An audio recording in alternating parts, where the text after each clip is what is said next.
Good morning students, welcome to science class. Today we will continue our lesson 3, polypropane. It is prepared by polymerization of propane. Propane एक chemical होता है, उसके polymerisation से पॉलीप्रोपेन बनता है। ये जो होता है हमारा सिंथेटिक कार्बेट बनाने के काम आता है। इससे रस्सियाँ, पैकिंग मटेरियल और कंटेनर्स बनते हैं। ये जो होता है कोलैप्सिबल टॉयज़, जो हमारे टॉयज़ होते हैं वो बनते हैं। और जो हमारी बॉडी और बैटरीज़ की, जो ऑटोमोबाइल्स की जो बैटरीज होती है उसके पार्ट्स बनाने के काम आता है। पॉलीविनाइल क्लोराइड, ये जो है पॉलीमराइजेशन होता है विनाइल क्लोराइड का मॉलिक्यूल्स होते हैं, उससे इसको चेन बनाकर इसको बनाया जाता है।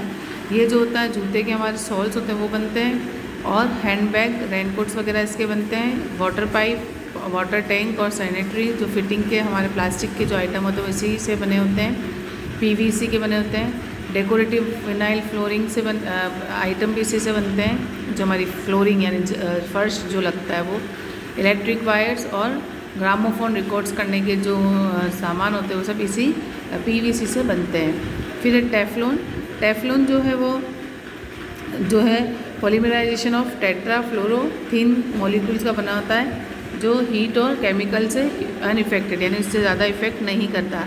इससे हमारे लुब्रिकेट्स और मशीनों के पार्ट्स बनते हैं, जिसमें ऑयल ईजिली अप्लाइड होता है। और इट एंटी स्टिक प्रॉपर्टीज़ के होते हैं, इसलिए हमारे जो नॉन स्टिक बर्तन होते हैं उस पर इसी की सरफेस लगी होती है, काली जो परत होती है वो इसी की होती है। फिर है पॉलीस्टीरीन, ये जो होता है लाइटर पॉलीमर ऑफ पॉलीथीन का होता है। ये आसानी से मोल्डेड, गर्म करने पे आराम से पिघल जाता है। और व्हेन इसको जब हवा में हम करते हैं तो आसानी से ब्लोइंग एयर दो molten polythene it form very light form. अगर हम इस पिघले हुए फॉर्म पर हवा को बहाते हैं तो ये बहुत ज़्यादा हल्का हो जाता है और ये बहुत अच्छा इंसुलेटर का काम करता है। इससे जो होते हैं कंटेनर बनते हैं जो आइस बॉक्स बनाने के काम आते हैं। और ये जो होता है रेफ्रिजरेटर और कोल्ड स्टोर में भी काम आता है। और ये एक्सपेंसिव आइटम जो हमारे सेलुलर फ़ोन और टीवी वगैरह होते हैं वो इसी से बनते हैं। प्लास्टिक एंड एनवायरनमेंट, अब जिस तरह से प्लास्टिक हमारे लिए यूज़फुल है तो हमारे एनवायरनमेंट के लिए हार्मफुल भी है। जैसे हम प्लास्टिक की चीज़ें, जैसे अभी पॉलीथीन वगैरह बैंड है, आपको मालूम है।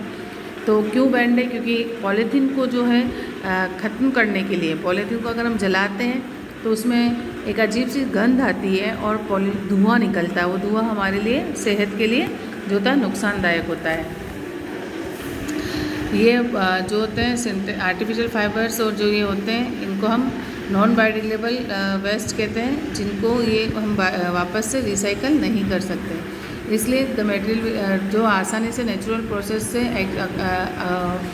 बैक्टीरिया वगैरह ख़त्म कर देते हैं, वह बायोडिग्रेडेबल मटेरियल्स में आते हैं, जिसमें हमारी वेजिटेबल, फ्रूट्स, खाना, बचा हुआ पेपर, कॉटन, वुलन क्लॉथ्स ये सब आते हैं। इसको हम आसानी से बायोडिग्रेडेबल वेस्ट में कर सकते हैं। देखा आजकल आपने देखा होगा सूखा कचरा, गीला कचरा भी अलग अलग गाड़ियाँ लेने आती है, वो यही रीज़न है इसको डिकम्पोज करने के लिए।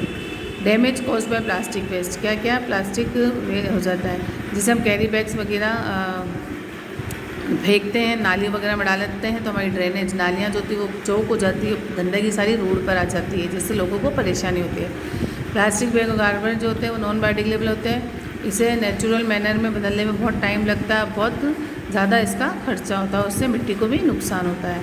अगर हम प्लास्टिक को जलाते हैं तो उसमें से हार्मफुल गैसें निकलती है जो हमारे एनवायरनमेंट को पॉल्यूट करती है। और अगर एनिमल्स उनको खा लेते हैं तो वो थैली उनके पेट में और उसमें जाकर फंस जाती है, जिससे कई बार उन जानवरों की मौत हो जाती है। अब हमें कैसे इससे प्लास्टिक को कंट्रोल करना चाहिए? हमें प्लास्टिक बैग को अवॉइड करना चाहिए, उसकी जगह पर कागज़ के और थैले, कपड़ों के थैले को काम में लेना चाहिए। बायोडिग्रेडेबल, नॉन बायोडिग्रेडेबल वेस्ट को अलग अलग डिस्पोज करना चाहिए, अलग लाना चाहिए। और प्लास्टिक पेपर्स और केयरलेसनेस से हमें, यानी जो हम चॉकलेट्स वगैरह खाते हैं, चिप्स वगैरह खाते हैं, उसके पेपर हमें इधर उधर नहीं फेंकने चाहिए। और हमें 4 principles reduce, reuse, recycle, recover के प्रिंसिपल पे काम करना चाहिए, यानी जो रिड्यूस हो जाए, रीयूज़ हो जाए, रिसाइकल हो जाए, रिकवर हो जाए।